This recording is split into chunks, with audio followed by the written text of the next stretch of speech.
Good afternoon students, स्वागत है आपका आपके अपने यूट्यूब चैनल जिसका नाम है कुंडू क्लासेस में। स्टूडेंट्स, आप सब लोग कैसे हैं? उम्मीद करता हूं इस कोरोना की लहर में भी आप सब लोग अपने घरों पे सुरक्षित होंगे और अच्छे से अपनी पढ़ाई कर रहे होंगे। स्टूडेंट्स, आपका सेकेंड टर्म का एग्ज़ाम्स आपको पता है मार्च में होने वाले हैं। आई होप अच्छे से निपट जाएंगे। तो स्टूडेंट्स, आज की इस वीडियो में मैं आपके सामने लेके हाजिर हुआ हूँ क्लास 10th की इंग्लिश का चैप्टर है the making of a scientist. और ये जो चैप्टर है स्टूडेंट्स आपकी बुक फुटप्रिंट्स विदाउट फीट से है। ठीक है स्टूडेंट्स, और इस चैप्टर की कंप्लीट डिटेल में हम एक्सप्लेनेशन की बात करेंगे और वो भी बिल्कुल ईजी लैंग्वेज में होगी। स्टूडेंट्स, ये जो चैप्टर है वो बच्चों को थोड़ा सा टिपिकल लगता है, थोड़ा सा डिफ़िकल्ट लगता है, लेकिन स्टूडेंट्स इस वीडियो को देखने के बाद आपको इस चैप्टर के अंदर कोई डाउट नहीं रहेगा, इस बात का आश्वासन मैं आपको देता हूं। तो इसलिए स्टूडेंट्स वीडियो को स्किप नहीं कीजिएगा, वीडियो को पूरी देखिएगा। और अगर फिर भी बाय चांस कोई डाउट रह जाता है तो आप कमेंट सेक्शन में जाके मुझसे अपना डाउट पूछ सकते हैं। तो चलिए स्टूडेंट्स, बिना देरी किए शुरू करते हैं आज की अपनी class the making of a scientist के बारे में। तो स्टूडेंट्स, ये जो चैप्टर है ये कहानी है एक लड़के की जिसका नाम है रिचर्ड ए ब्राइट। क्या नाम है? Richard a bright. और स्टूडेंट्स ये लड़का है आगे जाके बहुत ही फेमस साइंटिस्ट बनता है। ठीक है, इसकी कहानी है ये। और ये जो बच्चा है स्टूडेंट्स रिचर्ड ए ब्राइट, ये बचपन से ही काफ़ी क्यूरियस चाइल्ड था, काफ़ी जिज्ञासु बच्चा था। ठीक है, मतलब बचपन से ही नई नई चीज़ें जानने की इसके मन में बहुत इच्छा थी। और स्टूडेंट्स इसका जो पालन पोषण हुआ है ना, ही ग्रू अप इन पेंसिल्वेनिया, ये जगह है एक स्टूडेंट्स, यहाँ पर इसका पालन पोषण हुआ है। और स्टूडेंट्स ये अपने बच्चों का ओनली चाइल्ड था, इकलौता बच्चा था अपने पेरेंट्स का।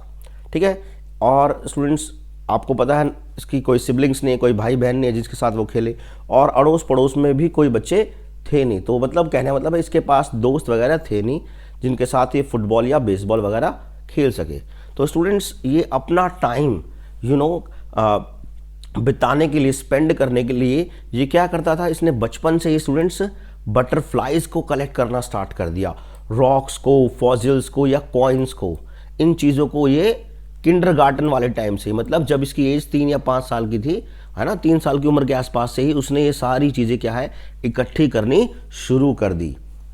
ठीक है, और स्टूडेंट्स ये क्या करता था बचपन से ही, तारों को निहारता रहता था, स्टेयर करता रहता था बिल्कुल। ठीक है, और कई बार तो स्टूडेंट्स उसको पूरी रात निकल जाती थी। ठीक है, तारों को निहारते निहारते। आप कहोगे सर पूरी रात वो तारों को देखता क्या था? Because students he was interested in studying astronomy. ठीक है ना, तारों के बारे में जानने को लेकर, मतलब इसके मन में जिज्ञासा होती थी कि मैं तारों के बारे में और नई नई चीज़ें जानूं। और स्टूडेंट्स जब इसकी जो एज है वो 2 साल की हुई, उस एज तक स्टूडेंट्स इसने अपने आसपास की, इसके अड़ोस पड़ोस में मिलने वाली, इसके होम टाउन की जो 25 प्रकार की 25 स्पीसीज जो मिलती हैं बटरफ्लाइज की, वो स्टूडेंट्स इसने कलेक्ट कर ली। आप देख सकते हो कि 2 साल का बच्चे की एज होती ही कितनी है। तो ये बच्चा बचपन से ही बहुत क्यूरियस है, बहुत ही इंटेलिजेंट बच्चा है। और मैंने कहा इसके आसपास इसके कोई दोस्त नहीं थे, इस वजह से बचपन से ही इसको चीज़ों को कलेक्ट करने की आदत थी। तारों को निहारता था, ठीक है, बटरफ्लाइज को कलेक्ट करता था। तो इस तरीके से स्टूडेंट्स हमारा ये बच्चा बचपन से था। देखते हैं आगे। अब स्टूडेंट्स ये जो ए ब्राइट है, मैंने कहा बचपन से ही क्यूरियस भी रहा है और शार्प माइंड भी रहा है। ये चीज़ स्टूडेंट्स उसकी जो मदर है ना, मदर ने नोटिस की और मदर ने इस चीज़ को और इनकरेज किया। ठीक है ना, उसकी मदर पूरी मतलब उसकी हेल्प कर रही हैं, उसको है इनकरेज कर रही हैं सीखने के लिए। हैं कैसे? उसकी मदर उसको स्टूडेंट्स लर्निंग ट्रिप्स पे लेके जाती हैं, बाहर लेके जाती हैं, जहाँ वो चीज़ों को दिखाती हैं, उसको सीखने को मिलता है। उसकी मम्मी उसके लिए क्या लेके आई हैं? टेलीस्कोप लेके आई हैं। स्टूडेंट्स ये है हमारा टेलीस्कोप लेके आई हैं, या दूसरे इंस्ट्रूमेंट्स वगैरह अपने बच्चे को प्रोवाइड कर रही हैं, जो सारी चीज़ें हेल्प कर रही हैं रिचर्ड ए ब्राइट को चीज़ों को सीखने में। ठीक है, तो अब मैंने बताया स्टूडेंट्स इसका कोई भाई बहन नहीं है, पड़ोस में आस पड़ोस में कोई बच्चा नहीं है। तो कुल मिला के इसकी मदर है वही इसकी इकलौती दोस्त बचती हैं। ठीक है, जब तक कि हमारा रिचर्ड स्कूल नहीं गया है। और जो रिचर्ड है वो उसकी मम्मी का, मतलब उसकी मम्मी की पूरी लाइफ थी, उसकी मम्मी का पूरा सपोर्ट सिस्टम था। ठीक है, रिचर्ड है उनके फादर की डेथ हो गई थी जब रिचर्ड 3rd ग्रेड में था, उसके बाद से तो खासकर। तो ये जो माँ बेटा है स्टूडेंट्स, है ना, they spend most of the evenings together, शाम ये इकट्ठे बिताते हैं। और उसकी मम्मी इस बात का खास ख्याल रखती थी स्टूडेंट्स कि अगर रिचर्ड के पास कोई काम ना हो करने के लिए, तो उसकी मम्मी उसको कोई ना कोई टास्क, कोई ना कोई काम दे देती थी, जिससे कि हमारे रिचर्ड एब्राइट को काफ़ी कुछ नया सीखने को मिलता था। ठीक है, तो स्टूडेंट्स अब मैंने कहा 2 साल की उम्र तक 25 प्रकार की स्पीसीज जो बटरफ्लाइज की हैं हमारे रिचर्ड ने कलेक्ट कर ली थी। और अब हमारे रिचर्ड को लग रहा है कि ये उसका एंड हो जाएगा बटरफ्लाई कलेक्शन का। लेकिन उसी टाइम पर स्टूडेंट्स रिचर्ड एब्राइट की जो मदर है, रिचर्ड एब्राइट की जो मदर है, वो क्या है, एक बुक लेके आती हैं, एक चिल्ड्रंस बुक लेके आते हैं रिचर्ड के लिए। और उस बुक का नाम था students the travels of monarch 10 या एक्स हम कह सकते हैं। तो ये जो एक बुक है वो रिचर्ड की मदर जो है वो रिचर्ड के लिए लाती हैं। और इस बुक को पढ़ने के बाद स्टूडेंट्स जो है हमारे रिचर्ड का जो नज़रिया है वो थोड़ा सा चेंज हो जाता है। देखते हैं स्टूडेंट्स इस बुक में ऐसा क्या था। तो स्टूडेंट्स ये रही वो हमारी book the travels of monarch x, आप देख सकते हो। तो students this book turn his curiosity towards science. तो इस बुक को पढ़ने के बाद हमारे रिचर्ड की जो जिज्ञासा है वो साइंस को, मतलब साइंस को लेके और बढ़ गई है। और स्टूडेंट्स इस बुक के एंड में क्या है, रीडर्स जो थे उनको बोला गया था कि आप इनवाइटेड हो अगर आपको बटरफ्लाई माइग्रेशंस के बारे में स्टडी करना है। और इनको इनवाइट किसने किया था, डॉक्टर फ्रेडरिक ए उरकाट नाम का एक स्टूडेंट, प्रोफेसर है, एक डॉक्टर है। इन्होंने इस बुक के एंड में रीडर्स को इनवाइट किया था कि they can help him to study of butterfly migrations. ठीक है, और ये जो हमारे प्रोफेसर हैं he was teaching in University of Toronto at that time in Canada. ठीक है, और इन रीडर्स को उसने बोला था, डॉक्टर फ्रेडरिक ए उरकाट ने, कि आपको क्या करना है, बटरफ्लाइज को टैग करना है। ठीक है, तो अब हमारा जो रिचर्ड है उसने पाया कि जो बटरफ्लाई कलेक्टिंग जो सीज़न है वो लगभग 6 हफ्तों का होता है वहाँ पे। तो इसलिए उसने डिसाइड किया, मतलब 6 हफ्ते बाद उसको क्या है, वो बटरफ्लाई कलेक्ट नहीं कर पाएगा। इसलिए हमारे रिचर्ड ने क्या है, बटरफ्लाइज को रेज करना स्टार्ट किया, पालना स्टार्ट किया अपने बेसमेंट के अंदर। वो क्या करता था, एक फीमेल बटरफ्लाई को कलेक्ट करता था, उसके अंडे इकट्ठे करता था और उनको क्या है, रेज करता था अपने बेसमेंट में through their proper life cycle. Students ये बटरफ्लाई का लाइफ साइकिल है कि पहले बटरफ्लाई होती है, एडल्ट से कैटरपिलर आता है, कैटरपिलर से ये क्राइसैलिस आता है, क्राइसैलिस से प्यूपा बनता है, प्यूपा से फिर एडल्ट निकलती है और फिर वो पूरी बड़ी हो जाती है, उससे फिर कैटरपिलर आता है। इस तरीके से ये स्टूडेंट्स ये लाइफ साइकिल है। और स्टूडेंट्स ये हैं हमारे डॉक्टर फ्रेडरिक ए उरकाट। तो यही वो डॉक्टर हैं जिन्होंने रीडर्स को इनवाइट किया था कि वो अगर बटरफ्लाई के माइग्रेशन के बारे में पढ़ना चाहते हैं तो दे आर इनवाइटेड। और इन्होंने ही रीडर्स को बोला था कि बटरफ्लाइज को क्या करना है, टैग करना है। तो अब हमारे रिचर्ड ने क्या किया, बटरफ्लाइज को क्या है, रेज करना स्टार्ट कर दिया है। और हमारा रिचर्ड साहब क्या करते थे, he used to tag the wings of the butterfly and would let them go. वो क्या करते थे, इनके विंग्स को टैग कर देते थे और बाद में इन बटरफ्लाइज को क्या छोड़ देते थे। तो इस तरीके से हज़ारों की संख्या में जो मोनार्क्स हैं बटरफ्लाई वो इसकी बेसमेंट में हो गई थी। सब है ना, अलग अलग जो बटरफ्लाइज हैं अलग अलग स्टेजेस में हैं। कई सालों तक स्टूडेंट्स इसने जो है इस तरीके से बटरफ्लाइज को रेज किया। लेकिन धीरे धीरे हमारे रिचर्ड का जो इंटरेस्ट है ना बटरफ्लाइज को टैग करने में, वो क्या है, चला गया। और उसको अब ये प्रोसेस काफ़ी टायरिंग लगने लगा, थका आने वाला लगने लगा। ठीक है, और इसको इस चीज़ का कोई खास रिस्पॉन्स भी नहीं मिला। तो इस वजह से भी हमारे रिचर्ड साहब क्या हो गए, परेशान हो गए हैं। तो अब देखते हैं आगे क्या होता है स्टूडेंट्स इनकी लाइफ में। स्टूडेंट्स जब हमारे रिचर्ड साहब 7वीं क्लास में हुए है ना, when Richard was in 7th class, तो students Richard took part in a county science fair. और इस साइंस फेयर में स्टूडेंट्स रिचर्ड एब्राइट हार गया। तो यहाँ पर हारने के बाद वो बहुत उदास हुआ। लेकिन यहाँ पर आने के बाद रिचर्ड ने एक चीज़ सीखी। क्या चीज़ सीखी, कि उसको क्या है, रियल एक्सपेरिमेंट्स करने पड़ेंगे अगर उसको जीतना है तो।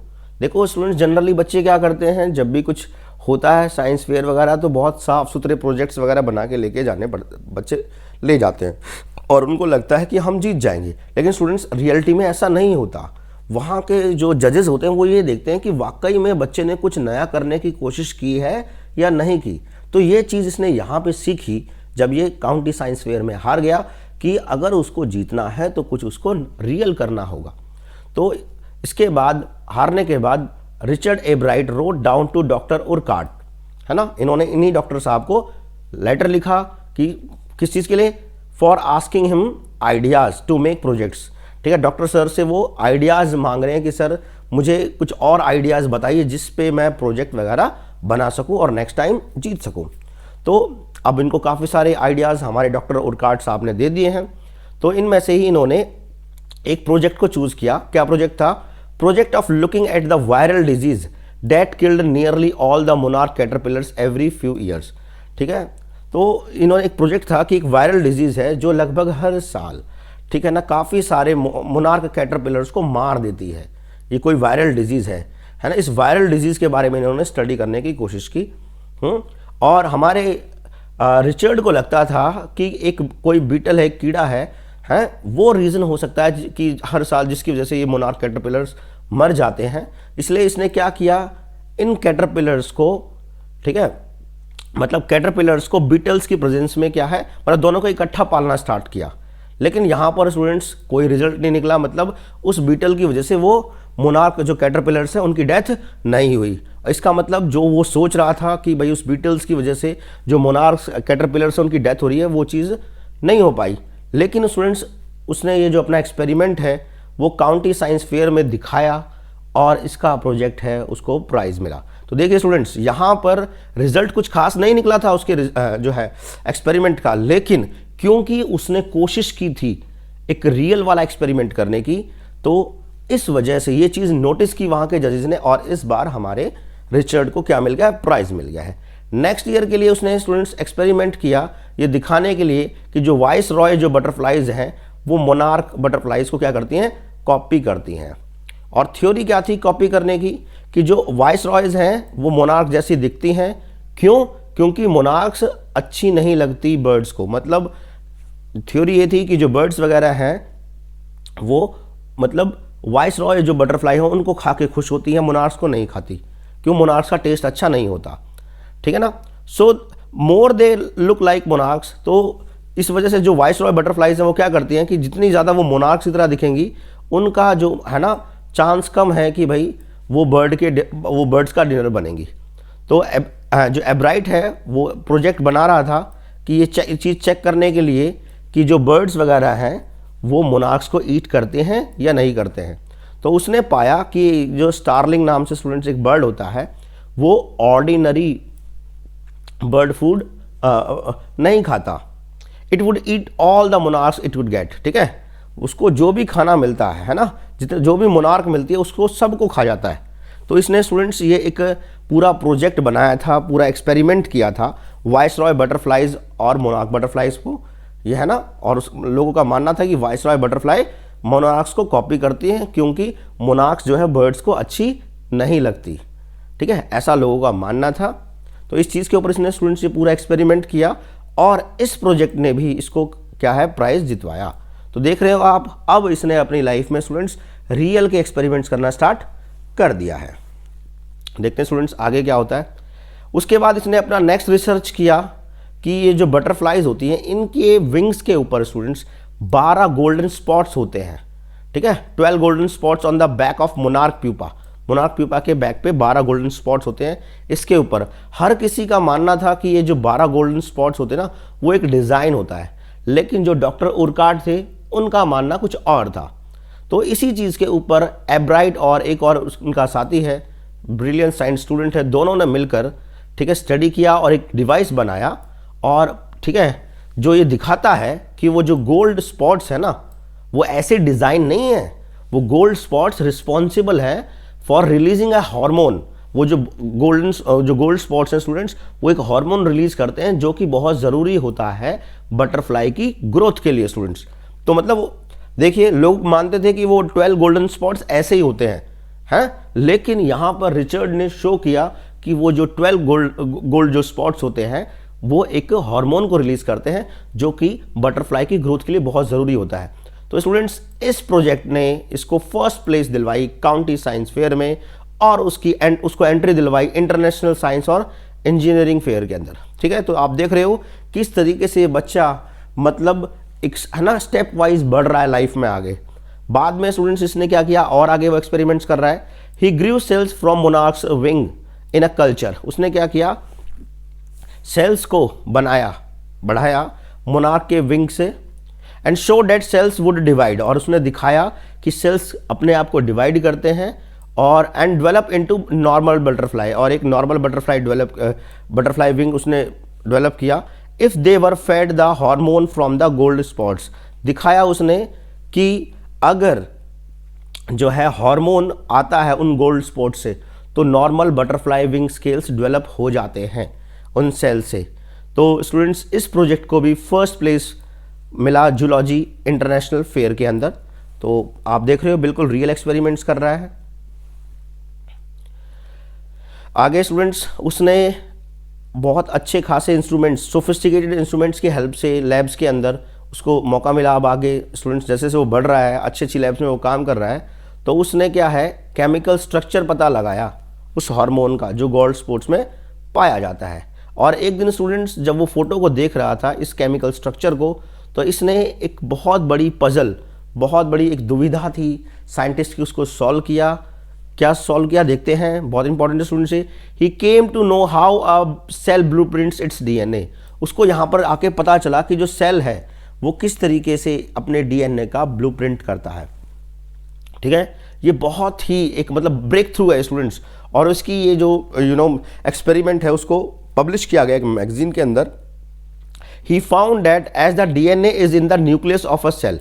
इसने पाया कि डीएनए कहाँ होता है students, nucleus of a cell में होता है, और ये डीएनए ही है जो हमारे हेरिडिटी को क्या करता है, कंट्रोल करता है।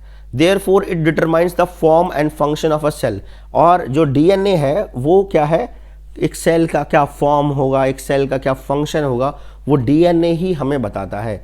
इसीलिए उसने कंक्लूड किया DNA is the blueprint of life. जो डीएनए है वो लाइफ का क्या होता है, ब्लूप्रिंट होता है।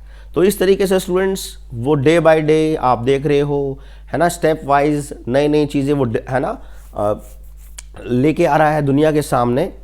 तो हम देख सकते हैं कि he was a great scientist.